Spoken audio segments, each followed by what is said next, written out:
I started Single Daddy Daily right after my divorce, and I'm ashamed to say that I did it for all the wrong reasons. There was a lot of pain, and after my divorce, I felt like I wanted to share that with the world, to give a voice to all the anguish and sorrow I was feeling.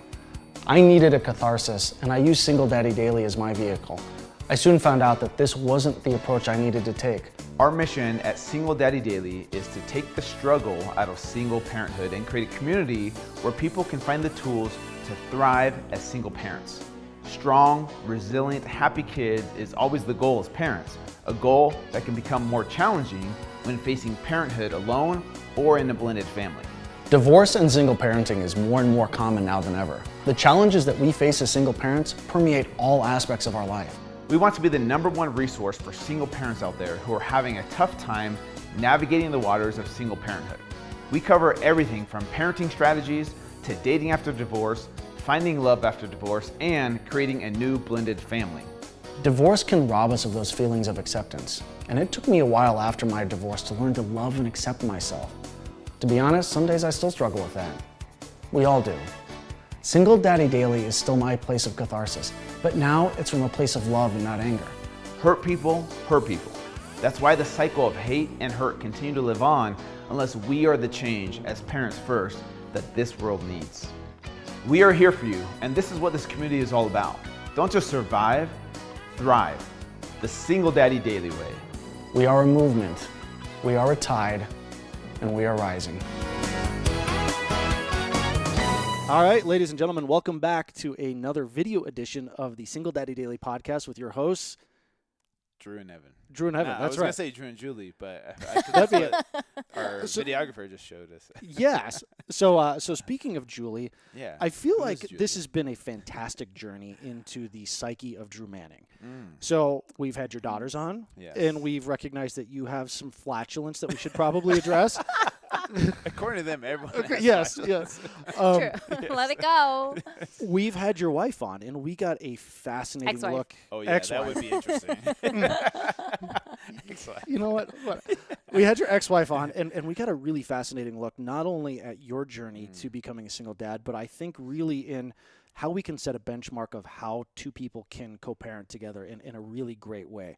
And a lot of the feedback that we've received from our viewers has just been that, is that how you guys really have set that bar so high, and how I think a lot of people aspire to kind of create that post-divorce situation that you have. So that brings us to our current guest, which I'm excited to introduce.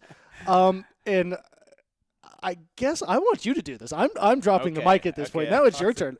Okay, so Julie Freed is here, and so we're good friends. I'm not joking. So Julie Freed is my girlfriend, and this is the first time since my divorce over 5 years ago I've had a girlfriend. Never had a girlfriend. I've dated for sure, and I've gone on dates, and I've kind of casually, never fully committing. And this is something that I got stuck in that loop over and over and over again. I'm like, I'm just going to be the single guy the rest of my life, just because I don't know how to get past. I don't know how to get past trusting love again. Like, that was one of the biggest things. My biggest hangups was I didn't know how to be committed in a relationship, because here's what would happen. I would get feelings for someone. They would get feelings for me. And then I would find ways. I love how you say that like it's an STD. I'd get feelings, like I catch yeah, feelings. I'd get an ointment, and then it would go away. No, I would have feelings for someone. They would have feelings for me, and they would want it to move on to past a certain point. But I was afraid. Like, it was all fear-based. And I know this now. I've worked with counselors and done all different types of things to help me overcome those fears. And, man, it's been slow moving. And here we are 5 years later with my first real relationship. And I thought it would be good to bring Julie on. And obviously you thought it would be a good idea too, because it's like, okay, how does one get past divorce and then trust love again? Because that's one of my biggest issues. And that was one of our issues when we first started dating. I was like, look, here's where my fears are. Like, Yeah. I don't expect me to be like lovey-dovey or even use the L word, Yeah. which is love. It's kind of a scary word. I call it the L word, because It is a 4-letter word. it is a 4-letter word. And once you've been hurt, once you've been stung by a divorce, it's hard to trust love again. It really is. And that's one thing that maybe we can discuss today, of like how I got past that. And it'd be cool to introduce Julie and her story, where she was married and divorced. Yeah. And then now she is with me, and I have 2 daughters, and how does that work for her, and how does she get along with my ex? And so I say we cover all that today. Absolutely. Yes. So I would love for you to take thank you so much for being on the show. Thank you for having me on the show. Thank you so much for being with Drew. You're welcome. I'm curious. I've benefited as well. Okay. Did you lose a bet for that one? No how much bets did I were pay you? lost. Just kidding. None. So before we get into you and Drew as a couple, let's learn about you as Julie. Yeah. Okay. Who's Julie Freedom? Yes, of course. Forever. Drew Instagram called name? me Julie Freedom. It's my Instagram name. I grew up in Salt Lake and moved away for a few years in college, but I'm a Utah girl. I love the mountains, the outdoors. I work at a local amusement park here actually in Farmington, and it's one of the last family-owned amusement parks in the nation. Is that the place that was killing all of those lions? No lions have been killed at Lagoon, no. But we do have exotic that was a joke, animals. people, and Yes. Yes. A joke. We do have exotic animals. We have about 60 rides now. And so that's been my life. And that's actually how I first, I guess, met. Do you call it online? Tell them met how we you? met. Tell them okay, how we met. this is how we met. So. Your version. Your version of the story. Oh, yeah, there's 2 versions always. So my version is, this was like probably 4 or 5 years ago when I was actually engaged. Drew was at Lagoon. I didn't see him, but he posted about Lagoon on social media. I tagged you guys. Yep, tagged Lagoon. And I saw it. I do Lagoon social media. I saw it, and I shared it, and I messaged him back like, oh, thanks for sharing or something. Yeah. I think we said like 2 things to each other. And that's how I first actually found out who he was. But not in like a romantic way because I was engaged, and then fast forward, I got married. I got divorced, and Just like that. just like that. Fast This is forward. 2 got years. we married, do like got to divorced. fast forward to Yeah. those We pieces. do like to, yes, fast forward. This is 2 years. And I was starting to slowly date again. And I had actually listened to Drew's podcast. The first podcast I listened to was you and Lynn talking about how you get your kids to eat healthy. Okay. And I remember that so well. But I kind of kept seeing his name pop up on Instagram. You know, I'm a Whole30 coach. Melissa Hartwig posts about him every once in a while. So he kind of was in my mind every once in a while. She was stalking me pretty much. Well, then one day I was like, oh, what about that fit guy? I wonder if he's single. And so I went to his Instagram and I was like, well, I don't see any, woman on here. And I still don't know though. And I think he's probably kind of famous. I still have never seen his TV show. And I was like, I don't want to Google him or anything, but I remember so well thinking like, well, why not? Like, why wouldn't he pick me?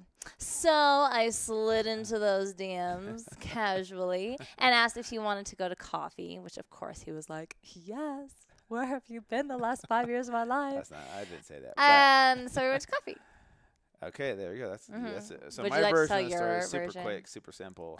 She asked me out to coffee, and I thought that it was going to be tied to Lagoon because I do a lot of business with sometimes local companies, and I was like, oh, it's perfect because I have kids, and Lagoon's in a family place. And so at first, hold on a second. At first, I thought that's what she was asking me out for. Was like, oh, she wants to do business. A business coffee date? Yeah, No. I get asked that all the time. So, anyways, I then discovered that she was divorced, or she Yes. told me like, no, I'm going through a divorce. Yes. I'm like, oh, I see what kind of coffee date this is. She wanted. Only then Yeah. was he like, oh, she wants to go to coffee. So it happened just like all my other coffee dates. It was really, it was very slow. Well, what I mean by that is like, sorry, What it was do you mean different. by that? Yeah. Yeah. But like, we had a good time. Like, Oh, yeah. it wasn't like we fell in love or anything like that. But like, we slowly moved forward and started dating, and then after about 4 or 5 months, it became a little bit more serious. Right. To the point where we had the talk, which The talk. is, DTR. are we going to be exclusive or? Right. And that was like a huge step for me. Right. So I'm the old guy here in the room. So for these kind of acronyms, can you DTR Determine the the woo-woo. relationship. determine the okay? Yeah, or the woo woo. Is Yeah, that what what's you up call with it? us? What's up with us? The what's up with Okay. us talk. Yes. The woo-woo talk. And I Okay. call it the DTR, determine the relationship. Yeah. But we're actually both of each other's first relationship since divorce. His was way longer ago. Mine was But like for both of us, it was like a first relationship. They say so that was women a big mature deal. faster than men, so that Yeah. Yeah, it makes sense. Okay, so now you've defined the relationship, determined the relationship. Yes. Sorry. You've done your woo-woo. And how far after coffee, or how long after Yeah. coffee is this? 5 months. September is when we went Yeah, out to October. coffee. Yeah. And 4 then months. January, Mm-hmm. beginning of January is when we decided, like, hey, let's date Yeah. exclusively. Right. See, and this was is scary for me. ballsy, right? Yeah. Because one of the things that people are always asking me for dating advice, why I don't know, but it still happens.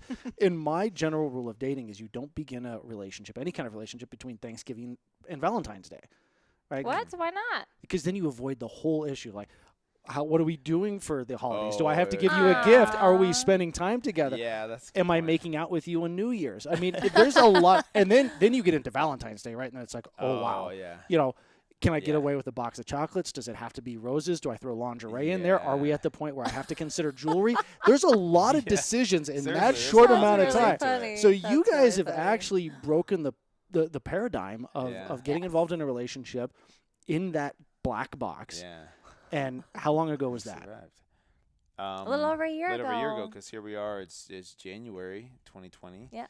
And January of 2019 is when we kind of made it official. Yeah. So you determined, whatever, DTR. DTR, We did the DTR. DTR. Yeah. You woo-wooed your relationship, Yes. and now you've been together for 12 months. Yeah, that's insane. For me, that's like, that's Yes. unheard of. So Yay. how's it been? It's been awesome. It's been really good. So here's the thing. I think for me personally, I'm just going to speak from my own experience. I got so used to just being the single guy, and there's definitely things about that I liked. You know, like, oh, you're always the single guy. You're always available for a date. You're always available for like a last minute, like, hey, I need a date for this. Like, oh yeah, cool. Or like, hey, there's a girl I want you to meet. I think there's always that fun part, but I felt like I was ready, or I feel like I was ready for a new type of challenge. You know, like, hey, what's it like to be in a relationship? I haven't been in a relationship in so long.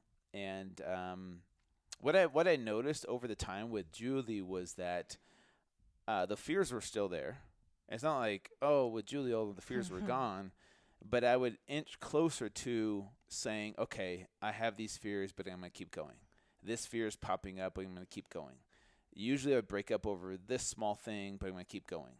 And then before you know it, 12 months has passed by where I'm like, wow, it's not as scary as I thought it was going to be, or it's not as, you know, as I don't know, yeah, scary as I in my mind it was going to be in a relationship. And it just took me inching my way past those fears, not getting rid of those fears, still having them, but saying I'm going to keep going anyways and see what happens. Well, look, bravery isn't the absence of fear. It's pushing forward in spite of those fears. Yeah. And you know, as we've both found post-divorce, I think you have as well, is that there is so much fear. Yeah. And it's easy just to be like, I'm going to have superficial, meaningless relationships the rest of my life. Yeah. Well, Yeah. and probably be okay with that. But there also comes a point where connection really defines, to a certain extent, the happiness in our lives. And it seems, with all of us sitting here on bean bags in your basement, that you two have found that. Yeah. Yeah. So I love that. This is a great story. But let's get into the heart of the matter. Yeah. Let's talk about your sex life. I'm kidding. I'm kidding. I do want to most talk. important stuff. I do want to talk about cornflakes, though. Okay. All right, guys. So prior to the podcast, we were discussing Pull it up. cornflakes. Drew brings up a rather interesting point. So go ahead and Yes, talk go ahead about and that. read it. John Harvey Kellogg was born in 1852. He invented cornflakes in 1878 in the hope that plain food would stop people masturbating.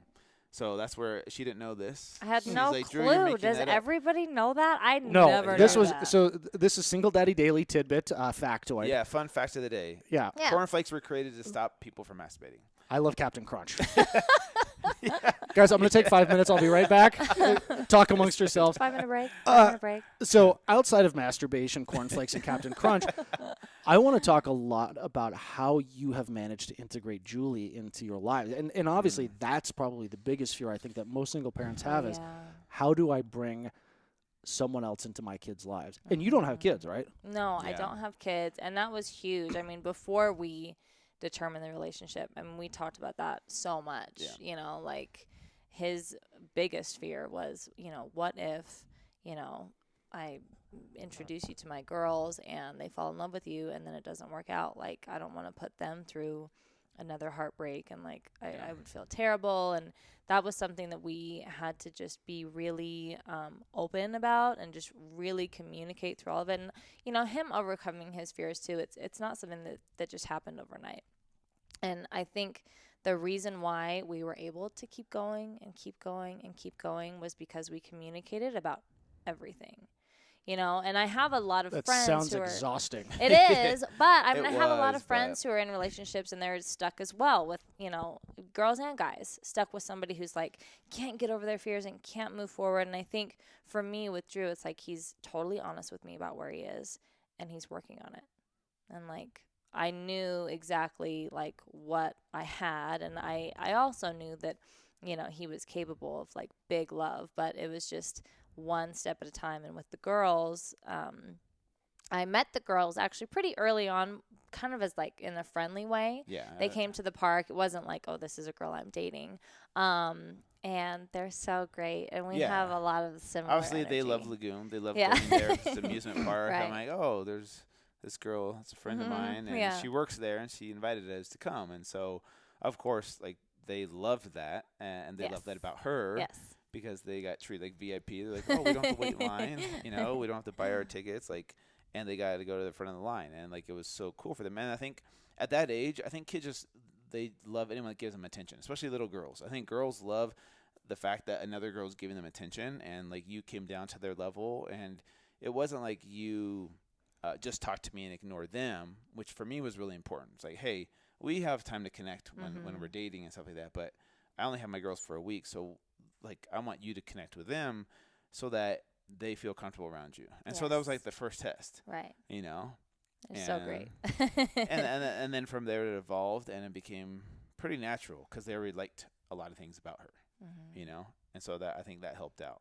Was finding those common grounds between, okay, you know, here's her and here's them, and what do you guys like that can bring you two together, or you three together? You know? And so how long has it been since the girls have known you guys were determined? You were DTR. Right. You were You woo-woo. talked to them about it before. Remember that? Yeah, because I wanted to prepare them. Right. Like, hey, because and make sure they were okay with it. There was really. only one other girl before you that I said, hey, I'm going to be dating this girl. Yeah. And that was new for them. And I remember with her, my oldest wasn't comfortable with it at first. She did get comfortable with it after a little bit. She was fine with us being friends, but then once I said, "Hey, we're gonna be in a relationship," I remember her telling me I'm nervous or I'm scared or I don't feel comfortable, and then she got comfortable with it, especially after her mom talked to her. But then with Julie, I don't feel like she said that at all. No, it was so cute. They couldn't wait. We were at dinner. They couldn't wait to like tell me what they had talked about. You know, I remember Kiki being like, being like, Daddy, are you going to tell Julie what we talked about? And then Drew says, well, I asked the girls how they would feel about us, you know, being in a relationship. And I said, and are you guys okay with it? And I remember Kiki was like, yeah, Julie, will you come live with us? I mean, it was just so cute. I feel like that skips a couple steps, but okay. Yeah, but okay. But that was really important for both of us. Yeah, I don't know. And this kind of, I want to put this question out there. Like, do you talk to your kids, just in general? Do people do people listening out there talk to their kids about being in a relationship with someone? Or do you keep that kind of separate? You know, it's not like I was asking my girls permission. I just wanted to see how they would react. Like, hey, what would you guys think if Julie and I were in a relationship? So this brings up a really interesting question that we had out on Instagram the other day, and we were getting a lot of responses on this one, is what is the appropriate amount of time to date someone before you introduce them to your kids? Yeah. And this became, like, I don't think there's a set rule on this one, but here's the challenge, right? 6 months was kind of like, okay, if I've defined a relationship with someone, I know I want to be with them, let's give it 6 months to see if that goes anywhere. Yeah. Because anything past that, like, what happens if I introduce that person to my kid, and my kid hates that person? Yeah, that person hates my kid. But then you're already in love with them. Yeah. Like, so if you go like a year, 2 years down the road, and you know, like now you're pot committed. It's like, all right, well, okay. But this is a really interesting question. I know there's no set rule on this one, but you guys waited, it sounds like, about 6 months, right? It's less than 6 so months. here's what we did that I think is a great recommendation is that you can introduce them as a friend first and say, hey, this is my friend. there was no PDA. Right, yeah. It wasn't like I was kissing her and grabbing her butt in front of the girls. It was, we did that behind closed doors. But it was like, hey, here's my friend. We're going to cut to some B-roll of that later, right? Exactly. Exactly. So I think introducing the other person as a friend first is a good test. Like, test the waters. Like, hey, does this person get along with them? Vice versa. And that was, like a couple months? No, that was right away. That was like, during Frightmares. It was during Frightmares. Yeah, so that was September, October. It Okay, was so one within of those a month. months. So that was pretty quick. You met them. But it was very much so as like friendly. Just as a friend thing. Yeah. But that's actually how Lynn, not even purposely, introduced Rick to the girls too. As Drew's a friend. ex-wife. Yeah. Well, we're as going a to get to friend. that in a second. Okay. Yes. Yeah. So that's great advice. And I think, honestly, I would love to spend another whole podcast with you two talking about this, because I know that after we air this, we're going to get a ton of questions. So we reserve the right to have you back within a short amount of time. Love Yes, to sign be the back. contract. But I want to actually take a step back to one of the first podcasts that we talked about, which I thought you were absolutely batshit crazy for, which was, I want to have my ex-wife on the show. Yes. And then we had your ex-wife Yeah. on the show, which was awesome. But what the audience doesn't know is that Julie was in the audience watching Yes, that I at the was. time. She I was was. sitting right across from Lynn. Yes. Yeah. And it was really an incredible thing to watch. Not only the support that, Lynn has given you in this endeavor, and kind of as you guys have moved, your lives in separate directions, but the relationship that you've developed with Lynn. Once again, you guys have kind of set the standard in ways that I think most people want to, achieve. So tell us a little bit about your relationship with his ex and how you got there. I have a love relationship? Lynn. Just kidding. I love Lynn, and I honestly consider her one of my best friends. I think first and foremost, it starts with the fact that Drew and Lynn co-parent so well, and they have been able to remain friends, really opened the door for me to be able to have a relationship with Lynn. I will never forget the first time I met her. She was dropping the girls off at your house, and I'll never forget this because this is like, I just feel like it was such a special moment. I remember she comes around the corner, and she knew that she was going to meet me for the first time. And she's like smiling with her mouth wide open, so excited to see me. And I was like shocked. I mean, I didn't really have any expectation, but she was so excited to meet me and so sweet. And it luckily is because like the girls love me too. And so they've said, great things about me to her, which is awesome. But that it was I don't want to interrupt you, but I think that anybody listening, just listen to that one sentence, right? Because so many people get ego involved in that. It's like, oh, my kid came home and was talking about this other person. Like, I will say this time and time again. Having another person love your kid is never going to be a bad thing. Exactly. They're never going to replace you as a Yeah. parent. They're never going to do it. And if you've got someone else that loves your kid, embrace the holy hell out of that and smile as Lynn did. Absolutely. Yeah. So, and she brought cake that night. And so she and I kind of bonded over cake because, obviously, I don't know if you've seen Drew, but he kind of eats pretty clean and he doesn't really eat cake and he might have a 6-pack. And so she brought cake and I had texted her later that night because I didn't eat it in front of her. We just chatted a little bit. Yeah. And I texted her later that night like, oh, this is the best cake ever. And she was like, I'll never forget this text. Thank God you eat cake. And I just knew immediately we were going to be good friends because we could just just kind of see eye to eye on this one small thing. And then coming to the podcast with you guys was awesome and being able to connect with her that way. And, I think for me, like, I just kind of went in like, I don't have any kids. And I want to be really respectful of your boundaries with your kids and hers with the kids. And I just came in very like, Fluid? Yeah. I Like think whatever one of the you things need. that- can I Yeah, just go chime ahead. in? One of the things that helped her was she grew up in a family of 2 girls, so her and her sister, and she had a good relationship with her dad. Like I think that helped out was so she saw me in that role with my 2 girls, and I think that's where she was able to fit in with the girls because she understood what it was like to have a sister. Right. She understood what it was like, to have have a a good special dad bond with your your dad. dad. Yeah. Yeah. Okay. And so, for me, right away with Lynn, she just said, if you ever need any help with the girls or anything, you can just text me and call me. And that was like such a relief to me because sometimes I'm like, I really don't know what to do, but she and Guess I. what? None of us do. None of us do. None of us really do. We just make it up as we go along. Exactly. And so then actually after the podcast that night, Lynn and trainer Cammy, and I all went out for drinks. Oh yeah, and then now they're best friends. And now we're all besties, and we decided like that night we should go on a girls trip. And we did. We eventually went on a girls trip. And the thing about Lynn and I is we just have a really good sense of like our boundaries with our relationships. So like on the girls trip, of course we're going to talk about relationships and sex and everything, you can imagine the girls talk about. But we didn't even have to like establish like, okay, we can talk about this with Drew, with not this. It just like naturally kind of happens, and we have so much like love and respect for each other that it's really just so easy to be friendly, and I can talk to her about my relationship in a way that's not awkward or uncomfortable or doesn't, trigger her or me in any sort of way. And it's just awesome. She's the best. And she and I are a lot alike. We're a lot alike. So I think that's why we get along so well. Drew just started sweating over there. I'm like, wait, you are? Just kidding. So a couple of things I kind of want to take away from that.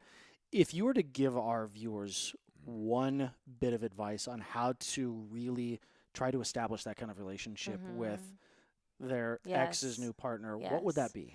I'd say leave the ego out of it and just walk in with an open mind and an open heart. It would be different if we both kind of went in like, wow, that's my ex-husband, or like, well, he's mine now, so back off. It's just, you have to let go of the ego. And originally when she and I first connected, I mean, we didn't know we would be such good friends, but for us, it was like, what's best for the kids, for us to be able to communicate, get along, and like work together. Yeah. So no ego and what's best for the kids. Yeah. And I think I want to challenge our viewers on this one, right? Because we do get a ton of this, like, the tumultuous nature between exes and then the new people that come in their lives, but it doesn't have to be that way. And getting the ego out of the equation and really recognizing what's best for your kids. So I challenge everyone. It's like, call up the other person, right? Like, just say, hey, you want to go get a beer, glass of wine, plate of nachos. I don't care. Yeah. A Mountain Dew at Taco Bell. It does not matter. But, that simple act, I think, breeds an opportunity for our kids to recognize what it takes to have successful adult relationships.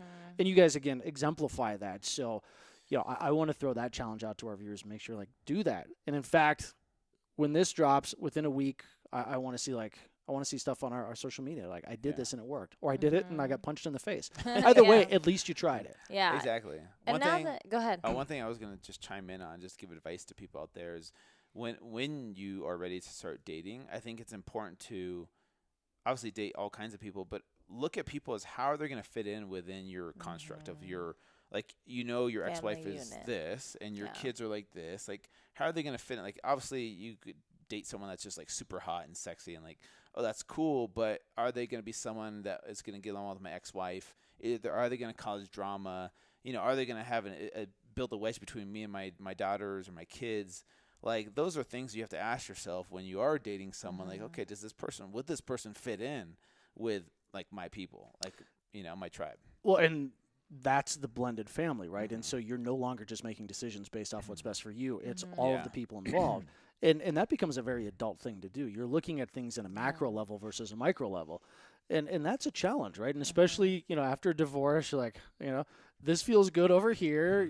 This requires work over here, but it also feels good. So one thing I'd like to talk to you about, Drew, is did you tell Lynn and give Lynn an opportunity to meet Julie before the girls?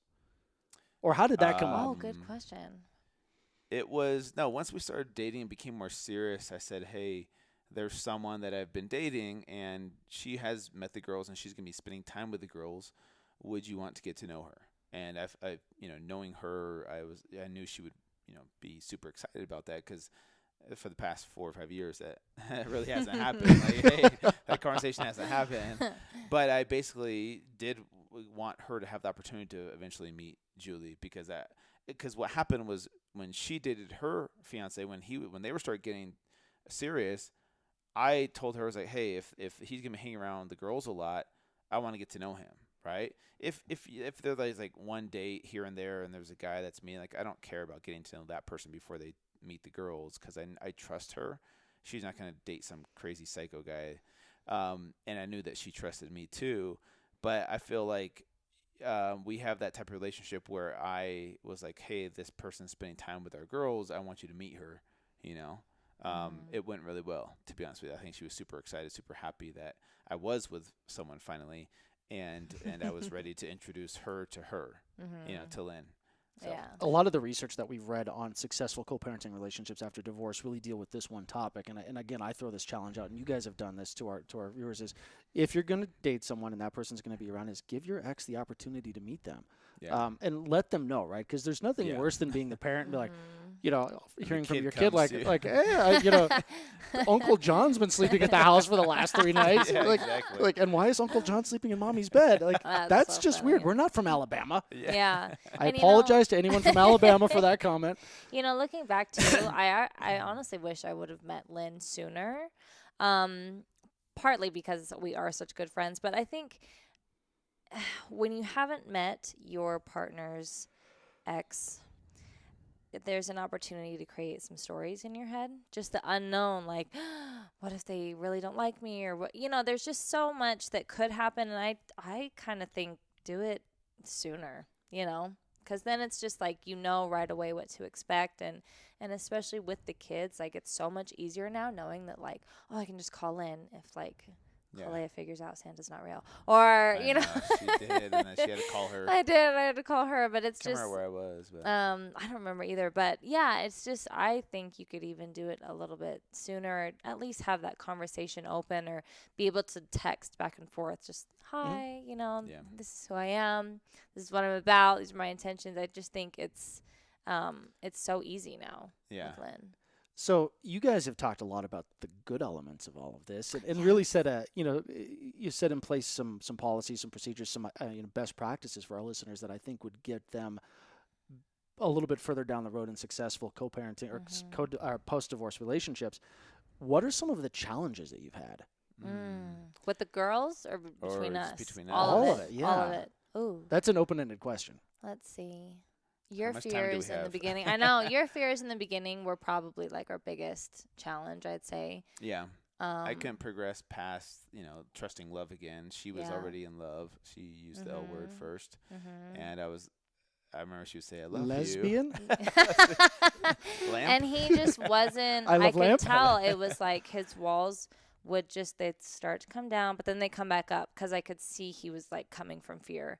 He's like, I can't go there yet because if I jump all in, it doesn't work out, Yeah, my fear was like, why get attached to someone where there's a 50-50 chance of it not working out, or 60-40, whatever the percentage is nowadays. Like, why get emotionally attached to someone when it's going to hurt worse if you do that? So don't fall in love with them. That was kind of how I protected myself, was like, don't fall in love with them, then you won't ever get hurt. And then that way, when you break up, because it's probably going to happen, it will be less painful. But Guess then what? you're never really fully living. You're never really fully loving. You're never really fully there. You know? Here's the interesting thing, right? This is one thing that it sounds really cool, and if you kind of compartmentalize it like this way, there's 100% chance that you guys will not, like, it'll end badly, right? Because one of you is going to die. I know. See, I told you. I mean, like I could die tomorrow. That's so like you just said, if you allow fear of the unknown to stop you from ultimately loving, it's not going to work out. One of you's going to die. Yeah. And unless you end up, going down in the same plane together, holding hands or some notebook thing where you pass out in a bed together, it always Which ends. does happen. Does not happen. No, it doesn't. It happens just like in the movie. Yeah, it's great. Nicholas Sparks, eat a big one. That's how all old couples go. Yeah, there's an entire contingent of people who think, "Oh, I'm just going to die in the same nursing home bed as my." But that's interesting. So you were able to kind of break that down and recognize that you But it weren't took me a living. long time. It did take a long time. Like a long time. It took a long time, and it took a lot of I feel like we'd move forward a little bit, and then something would bring us back.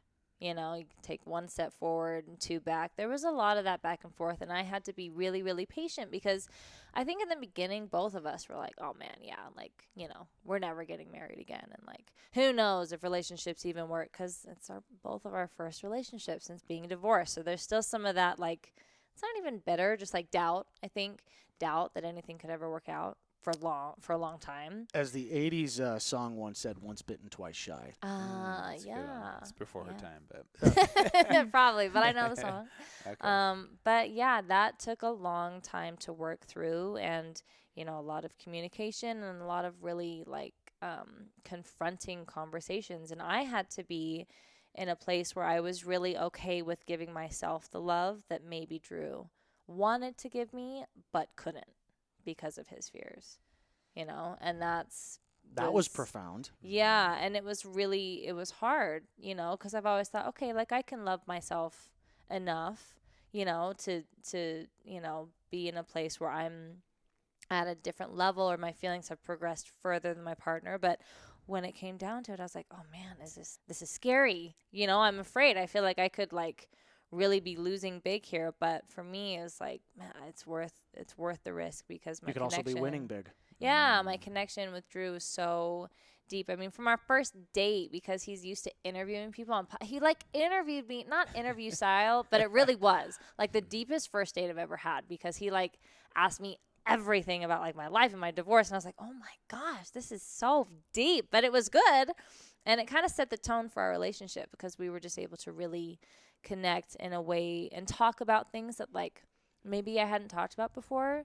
Like I know I've been in relationships before where I'm like totally in love, like yes, this is it, and I know the guy I was with is like, I'm not ready. But if you don't talk about it, it's not there.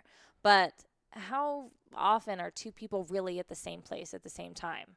Rarely ever. Rarely. And so we were able to just really talk about it, and I had to just be okay with loving me and loving him exactly where he was, even though it wasn't like the same level that I was at the time. And that went on for a while, and then he had a great breakthrough, and since then I feel like we just keep going, and things just keep getting better and better. That's awesome. So what you're saying is that he doesn't complete you. Yeah. Screw you, Jerry Maguire. I thought that was Yeah, I mean, it You really, completely our relationship, I do look at it that way, is like two whole people with our completely independent lives, especially you with your girls and me with my business. And just, we luckily have been able to come together, and it's really beautiful. So I'm going to ask the deep penetrating question then. What? That's what she said. Now what? Ooh. So Dun dun dun. more fears come Yeah. And now you really started sweating. up. Yeah, I know. Shoot. Did you just fart? No, I did not. Why? Well, I don't know, because your daughters say you do it all the time. I thought I'd ask the Randomly appropriate threw it out question. there. That is an No, appropriate trust me. question. Very never mind. No, he's Very good. particular about that. Okay, so Well, He farts in private. Anyway, now what? yes. as everybody should do. Exactly. So that brings up, like, here's the whole thing, the whole concept of marriage. And I think we've talked about this on Single Daddy Daily. Like, do you believe in marriage? Do I believe in marriage? Is marriage something that could happen? Yes. I never say never. Like, I really don't. Like, even with kids, with marriage, I don't know what's going to happen. I'm open to different things happening. Like, right now, do I want kids? Probably not. Do I want to get married? I don't know. Probably not. But I'm open to it. I'm Yeah. open to the idea. But it's not something that I'm like, hey, yeah, I'm in love, so that, like, what do you do next? Now you're supposed to get married. It's like, no, I got to take my time. I got to figure some things Yeah. out, overcome some more fears, do some more stuff to really get my mind right, because it's one of those things, man. If you get married again and divorced again, it's like, I think that's what keeps people back from getting into a serious relationship, is like, I don't want to be, like, go through that again. I don't want to put my girls through that again. So I think right now, for where we're at in 2020, it's like, let's keep enjoying this. Like, it's fun the way it is, but it doesn't mean that we're not, like, talking about it. It doesn't mean that we're not, like, bringing it up every once in a while. Like, it's definitely something we talk about, but it's not something, at least I'm not ready to The pull girls trigger. talk about it all the time. The girls talk about it all the Anytime time. I'm alone with the girls, Julie, when are you and Daddy gonna get married? Or Julie, will you guys please have a baby? So it comes up a lot with the girls. They probably talk to me about it more than you, and I think it's kind of a natural thing for the kids to start kids thinking wanna like see that. that. You know, My daughter they asked me want for it. a sister the other day. Yeah. Like, And go I'm pick like, one I up don't- at the store. yeah, Like, go get Yeah. one. Can you go pick one up? Well, from the store? and I was trying to explain to her Yeah. the process, and I'm like, in the rest thing, she's like, I want a sister. I'm like, well, okay, that means that Daddy has to find someone, then he has to find someone that he likes, Yeah. and then he has to find someone that he likes for an extended period of time. And I'm Yeah. like, I'm trying to do the math on it. I'm like, Right. by the time I find someone that I like, that I want to keep around long enough, I'm gonna be 80. Like, No, not true. Okay, not so- true. But all joking aside, they Yeah. bring this up. What do Yeah. you want? Like, you hear man. these things. Is Yeah. that like, are you wanting to walk down the aisle and pop out a kid now, or No, I'm not wanting to walk down the aisle and pop out a kid right now. not at the same time? Not at the Yeah, same yeah. time. You know, I mean, honestly, when we first started dating, I mean, I remember so well telling you, like, oh, I'll never get married again. Like, no way, never. And I don't feel that way anymore. I don't know, though, if it's something that we're supposed to do or not. I could see it happening, but I'm not, that's not really the end result for me. You know, I'm Mhm. not like, I think before I got married and divorced, for me, there was always that end goal of like, hey, can we get married? Could we get married? Are we going to get married? Are we going to get engaged? Now I feel like it's just, we're in such a good, happy, healthy place. And it's taken a while for us to figure out our groove with like the week we have the girls and then we don't have the girls. Like there's still a lot to like figure out, Mhm. you know? And as far as kids go, I mean, I treat the girls like they're my own. Like I feel like they're mine. And Lynn knows. I love them. And she loves it too. And so I feel like I'm totally satisfied with the girls. And then I don't know, every once in a while I have this like little calling in my head like, maybe are you going to have a kid? Maybe you guys should. But I don't know. You know, it's I don't know. But it's kind of exciting to not know. These are hard So- questions. So guys, you get when, into a relationship, and I'm going to ask you these questions. when I said what next, I just meant what are we having for dinner? No, Oh. you didn't. No, he didn't. Oh, but yeah, I mean, it's something that we obviously talk about, Yeah. and I think it's We'll keep you guys posted. This will be It's like an part of- ongoing soap opera.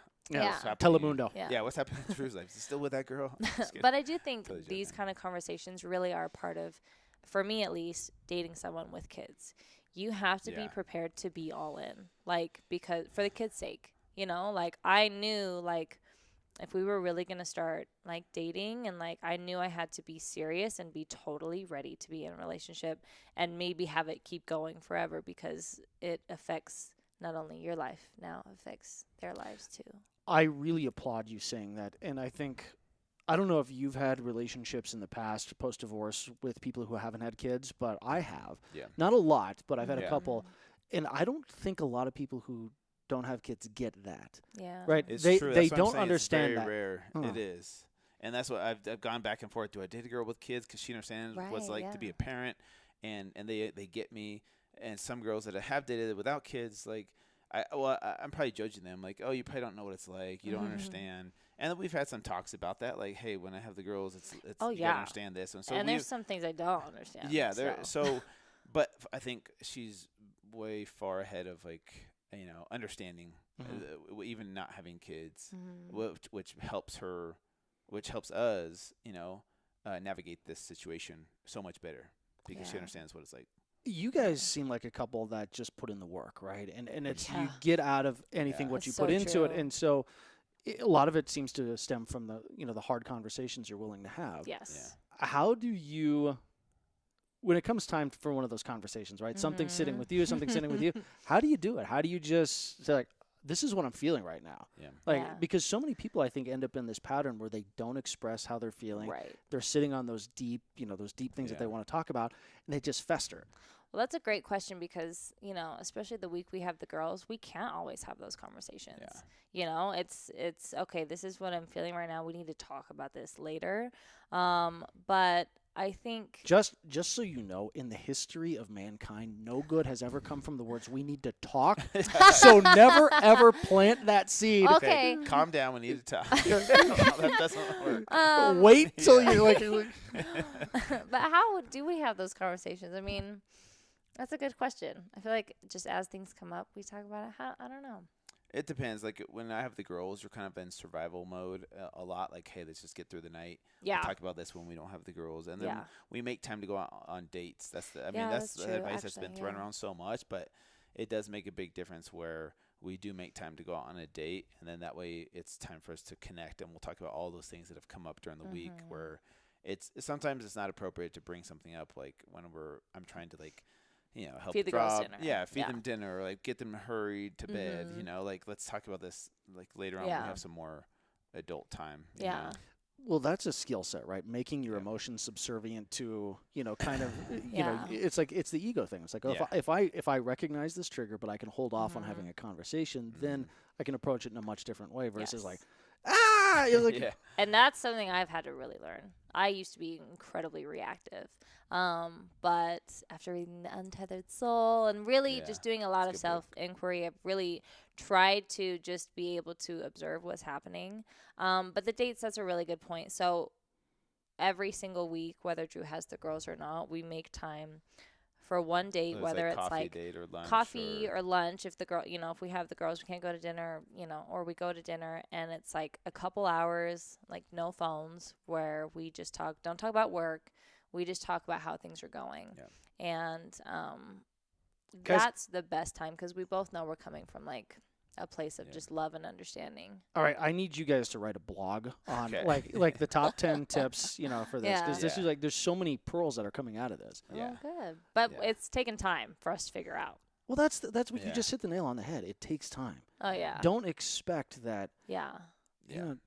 Don't expect miracles. It's expect to work and then get out what you're going to put in. And we're still learning too how to communicate to each other in a way that doesn't, when he communicates to me, it doesn't make me feel like, I'm attacked or he's picking on me. And like, it's so important to learn how to speak the right language to your partner so that they don't feel like, oh man, like I'm the one doing everything wrong and I'm screwing up. It's also like being really patient and taking the time to understand how to talk. Right? Like you get your ego out of the equation and it's easy to talk to someone like that one. Yeah. When it's ego, it's like, well, you did this to me. Yeah. Like, You're doing this. Put the dishes in the dishwasher. Come on. No.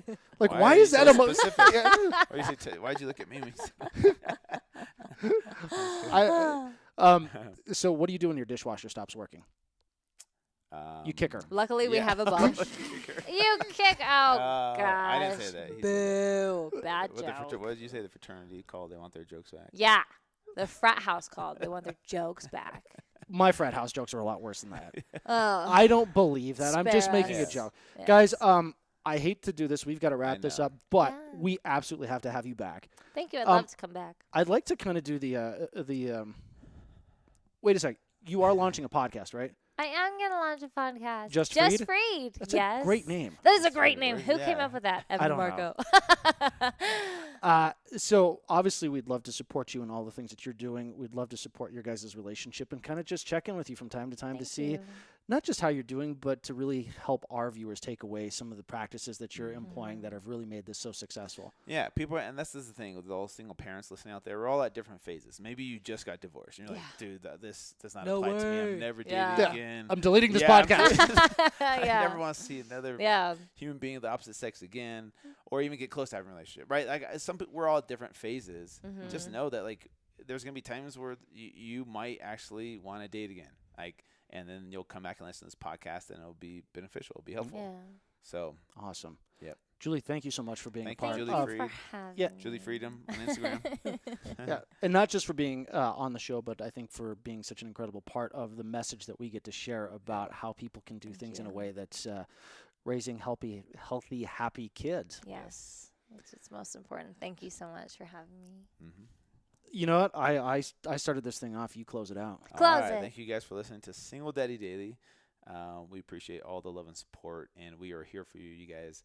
And we can't wait for the next episode and more episodes. This is such an awesome brand to be a part of because we truly believe in the mission. So please subscribe to our podcast on iTunes. Show some love on social media. Tell your friends and families, all your divorced friends about us. Now, married friends, too, you're welcome. All the married people out there. And if your friends are married, tell them to get a divorce and then listen to the podcast. Well, and or just the get it other over thing, with quick and then start listening. Single parent or not, this podcast will apply now and did before to if you're dating a single parent, right? That's true.